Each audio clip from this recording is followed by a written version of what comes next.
दोस्तों नमस्कार। मैं हूं राकेश कुमार। आप देख रहे हैं मत अभिमत। मित्रों, सरकार बन गई है पर कैबिनेट की बैठक अभी तक नहीं बुलाई गई। अमूमन ये देखा जाता है कि जब सरकार का गठन होता है उसके बाद तुरंत कैबिनेट की बैठक होती है और तब सरकार अपनी कार्यप्रणाली पर चर्चा करती है और एक नीति निर्धारण किया जाता है। यह जनरल बात है, यह सामान्य रूप से होता रहा है।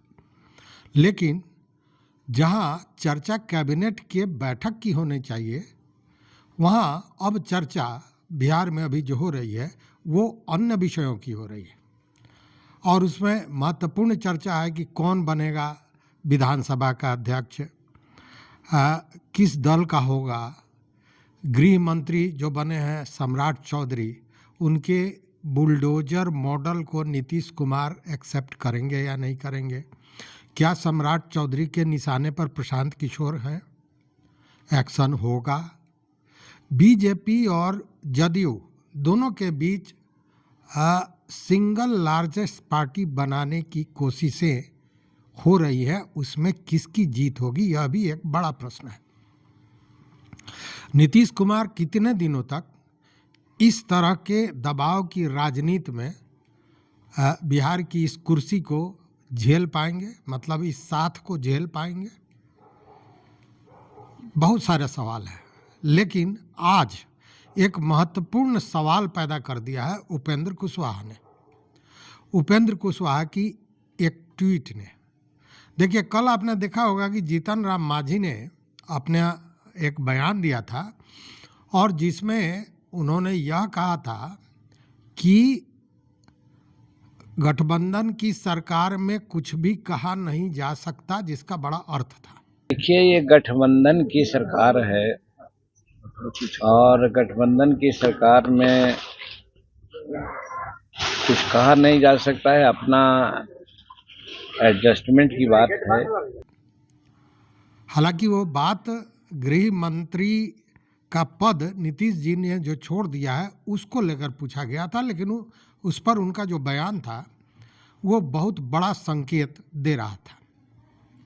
और इसी बीच आज उपेंद्र कुशवाहा ने जो ट्वीट किया है वह भी बड़ा महत्वपूर्ण है और कई तरह का संदेश देता है। जरा उसके भीतर के संदेश को हम ढूंढेंगे। देखिए ये ट्वीट, देखा आपने? इस ट्वीट में यह कहा गया एक तो कि बड़े भाई ने ये कहा था। बड़ा भाई कौन? तो नीतीश कुमार। और ये कि जब आप खाना खाने लगते हैं और मक्खियां भिनभिनाने लगती है तो बाएं हाथ से हटाते रहिए, दाएं हाथ से खाते रहिए। मतलब क्या है इसका? किस ओर वो इशारा कर रहे हैं? क्या संदेश देना चाहते हैं कुशवाहा जी?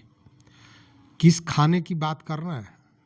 देखिए मित्रों, कल के वीडियो में मैंने बताया था कि किस तरह बिहार में Janata Dal United single largest party बनने की रणनीति जो उसकी चल रही है उसको सफल करना चाहती है और इसको लेकर जो पहला तीर नीतीश कुमार ने चलाया वो उपेंद्र कुशवाहा पर चलाया, उनके बेटे को मंत्री बनाकर, जो किसी सदन के सदस्य नहीं है।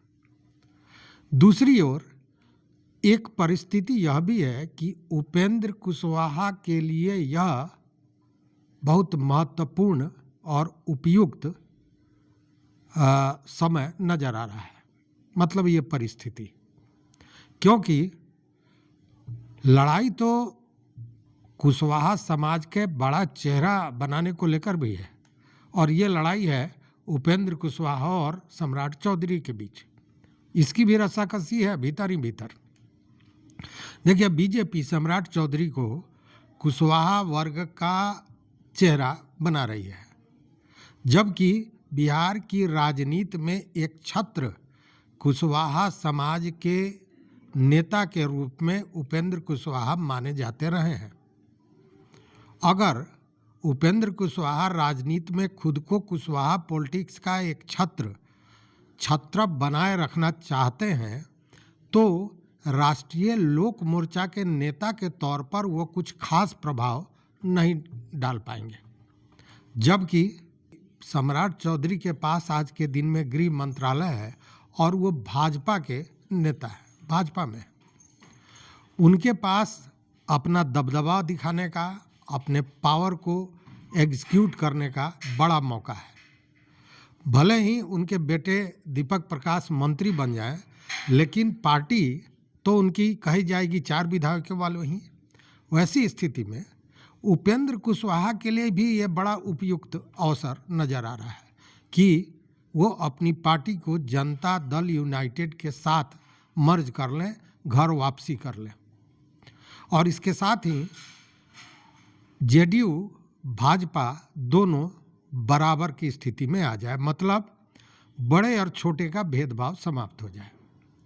देखिए, जदयू 85 सदस्यों के साथ, अपने विधायकों के साथ जीती है और भाजपा 89, मतलब 4 कम। अगर जदयू का जो ये 4 कम विधायक है, अगर यह कुशवाहा जी पूरा कर देते हैं तो दोनों ही की संख्या, जदयू और भाजपा की संख्या 89 हो जाएगी, मतलब स्थिति बराबरी में आ जाएगी, न कोई बड़ा न कोई छोटा।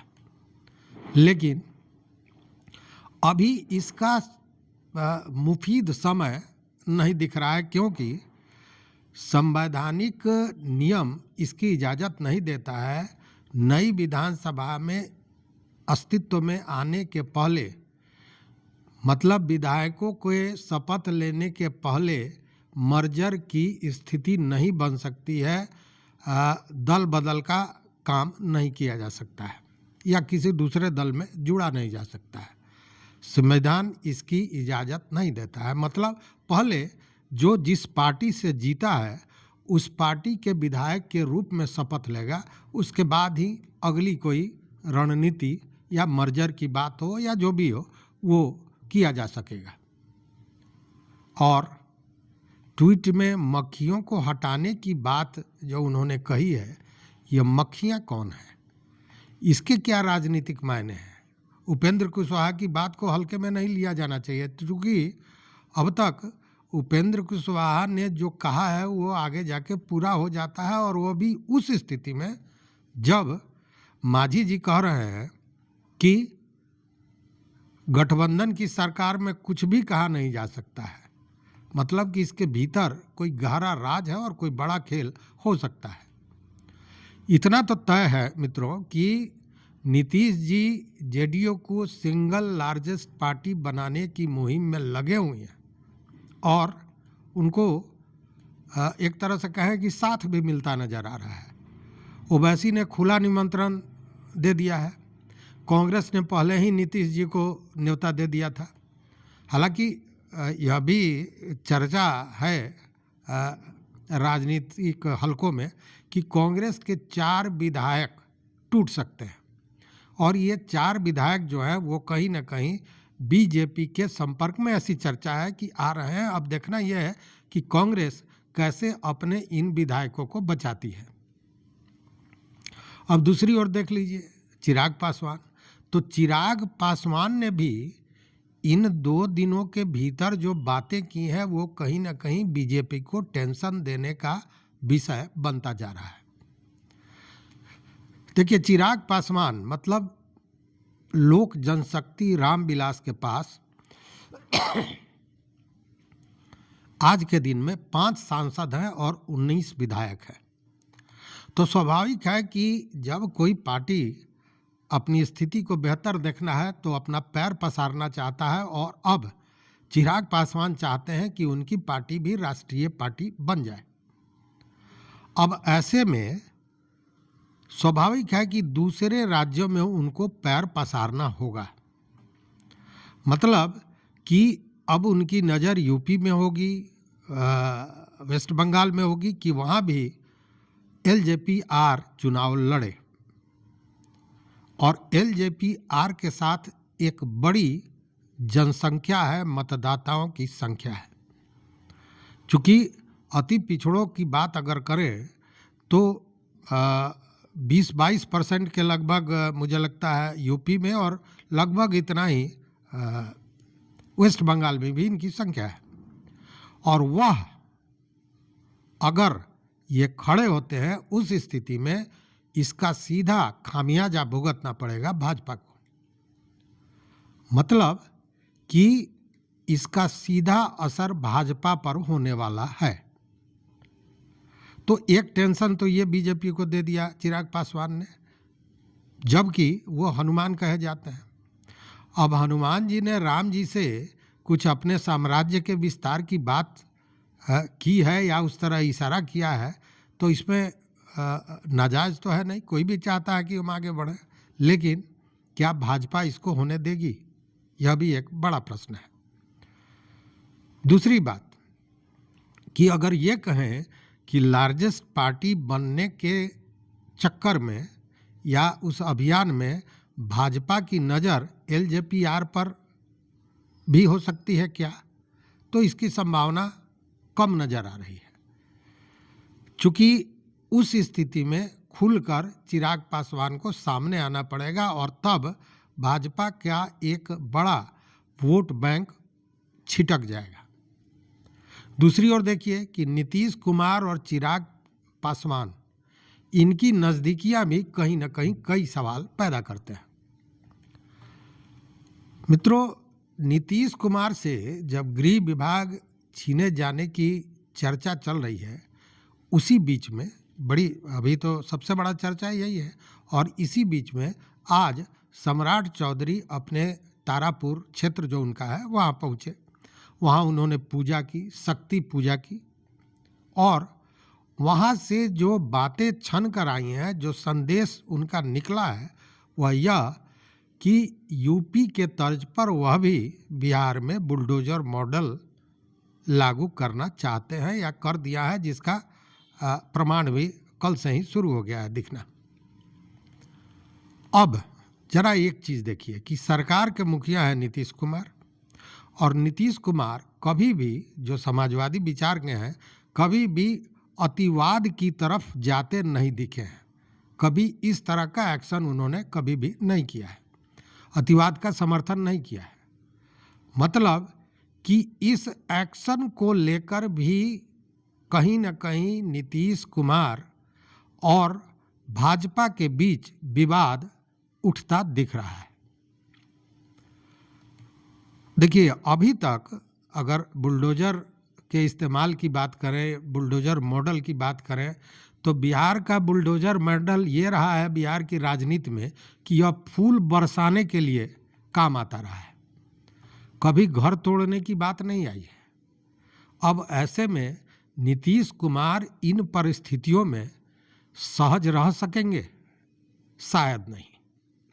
और वहीं दूसरी ओर एक और बड़ी चर्चा, चूंकि आप देख लीजिए कि बदले की राजनीति या इस तरह की राजनीति की अगर कोई दुश्मन है या कोई विरोधी है तो उसको सीधे दंडित कर दिया जाए, इस तरह का काम नीतीश कुमार ने नहीं किया अभी तक। अब ऐसे में एक बड़ी चर्चा यह भी है कि प्रशांत किशोर के ऊपर कार्रवाई की जा सकती है, और यह गृह मंत्री सम्राट चौधरी की प्राथमिकता में हो सकता है, क्योंकि जिस प्रकार प्रशांत किशोर ने सम्राट चौधरी को एक तरह से कहें कि चुनाव के जस्ट पहले जिस तरह बेनकाब किया, जिस तरह आरोपों का एक चिट्ठा खोल दिया और एक हंगामा सा बर्पा हो गया था, तो वो सम्राट चौधरी भूलेंगे नहीं। अब सम्राट चौधरी कहते भी हैं कि मैं छोड़ूंगा नहीं, मतलब कि वो न्योता को पूरा करते हैं। न्योता तो प्रशांत किशोर ने दे दिया है, तो अब पूरा करने की बारी सम्राट चौधरी की है। तो इसको लेकर भी एक अजीब सी स्थिति पैदा हो रही है, और यह भी कहीं न कहीं दोनों के बीच, मतलब जदयू और भाजपा के बीच एक कारण बन सकता है विवाद का, मनमुटाव का। जबकि यह बात मानी हुई है कि देखिए, भाजपा के लगभग पूरी बिहार की जितनी भी लीडरशिप है, उन सारे लोगों को, जो बड़े लोग तो उनको एक तरह से अपराध के मामले में प्रशांत किशोर ने निशाने पर लिया था, जिसमें जदयू के अशोक चौधरी भी थे। अब कहा जा रहा है कि ये प्रतिशोध की कार्रवाई हो सकती है, यानी सब सूद ब्याज सहित हिसाब किताब सम्राट चौधरी करना चाहेंगे। सवाल यह उठता है कि क्या भाजपा और इधर नीतीश कुमार इसकी इजाजत देंगे सम्राट चौधरी को? शायद नहीं, क्योंकि प्रशांत किशोर के साथ पूरी ब्राह्मण बिरादरी है और पूरे दीवानेपन के साथ है, जो भाजपा की कोर वोटर मानी जाती है। आपको याद होगा भाजपा के लिए एक नारा भी चलता था, तिलक तराजू और तलवार। तो तिलक मिटाने का काम तो हालाहाली भाजपा नहीं करेगी। ऐसे में केवल बिहार ही नहीं, बिहार के अलावे अन्य प्रदेशों में भी भाजपा बीजेपी का साथ छोड़ सकती है और ऐसा रिस्क बीजेपी नहीं उठाएगी। ऐसे में जो राजनीतिक दूरियां भले जो भी हो, मोदी जी से हो, जदयू से हो, भाजपा से हो, लेकिन व्यक्तिगत संबंध प्रशांत किशोर का मोदी जी से और नीतीश कुमार से, दोनों ही व्यक्ति से अच्छा रहा है। नीतीश कुमार के संबंध में तो उन्होंने पिछले दिनों कहा भी था कि वीडियो कॉन्फ्रेंसिंग पर बात हमारी हुई है, मतलब कि व्यक्तिगत संबंध यथावत है, राजनीतिक दूरियां जो भी हो। दूसरी ओर कि इस तरह की कार्रवाई क्या बिहार की जनता या बिहार का जो जनमानस है वो स्वीकार करेगा? शायद नहीं, क्योंकि इस तरह का इसके पहले इस तरह की राजनीति यहाँ हुई नहीं है। देखिए दोस्तों, ये जो नीतीश जी का सिंगल लार्जेस्ट पार्टी जदयू को बनाने का अभियान है, यह जारी है और इसकी रूपरेखा तो नीतीश कुमार ने रिजल्ट आने के साथ ही कहीं न कहीं तैयार कर ली थी। तभी तो मंत्रालय में भी जनता दल यूनाइटेड ने अपना पूरा कोटा बचाकर रखा है।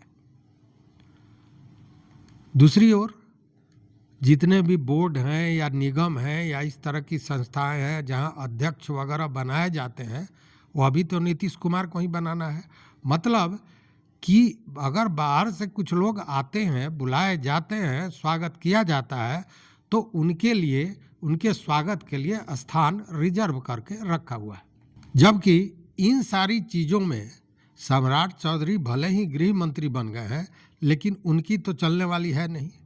ऐसी परिस्थिति में उपेंद्र कुशवाहा का जो ये ट्वीट है, यह बड़ा राजनीतिक संदेश देती नजर आती है।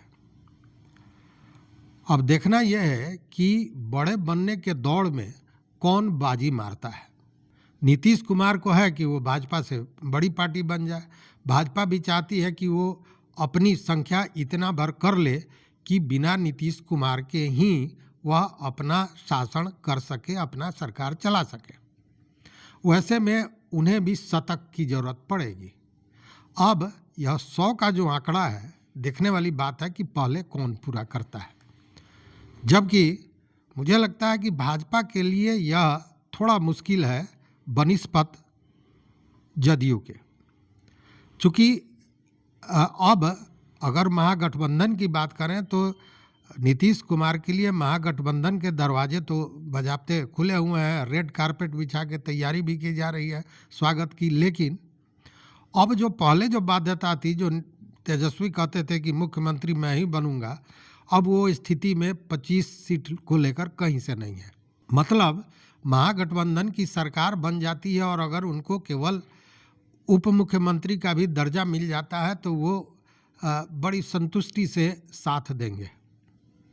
जबकि भाजपा के साथ क्या स्थिति है कि जो भी विधायक भाजपा के विरुद्ध जीता है, निश्चित रूप से उसके क्षेत्र में भाजपा विरोधी मतों की संख्या है, मतदाताओं की संख्या है। और वैसे में वो विधायक नहीं चाहेंगे कि उनके क्षेत्र का जो लोग हैं, जो उनका जनाधार है, वह उनसे टूटे नहीं। तो वैसी स्थिति में अगर लोभ या भय डर में वो नहीं फंसते हैं तो भाजपा के साथ हालाहाली जाना नहीं चाहेंगे। और अब देखने की बात यह है कि विधानसभा अध्यक्ष कौन बनता है, क्योंकि जो विधानसभा अध्यक्ष बनेगा, जिस पार्टी से बनेगा, स्थितियां कहीं ना कहीं उसके पक्ष में जाती नजर आएंगी। यह सिंगल लार्जेस्ट पार्टी बनाने का जो कवायद चल रहा है उसमें आधी जीत तो पहले ही उसकी हो जाएगी जिसका अध्यक्ष बनेगा, जिस पार्टी का अध्यक्ष वो बनेगा। ऐसे में भाजपा और जदयू पूरा दमखम लगाई हुई दिख रही है। भाजपा ने तो प्रेम कुमार के प्रेम में मोहित करने का कोशिश किया है, लेकिन अब देखने वाली बात है कि यह जो लार्जेस्ट सिंगल पार्टी बनने की मुहिम है, इसमें कौन सफलता पाता है और किसकी हार होती है। सरकार इसी पर डिपेंड करता है कि आगे नीतीश कुमार का क्या रणनीति बनेगा। आपकी क्या राय है, जरूर बताइएगा हमारे कमेंट बॉक्स में। मित्रों, चैनल पर नए हो तो सब्सक्राइब कीजिए, लाइक कीजिए, दोस्तों के साथ शेयर कीजिए और अपना विचार जरूर दीजिए। बहुत बहुत धन्यवाद, कोटिशाह आभार।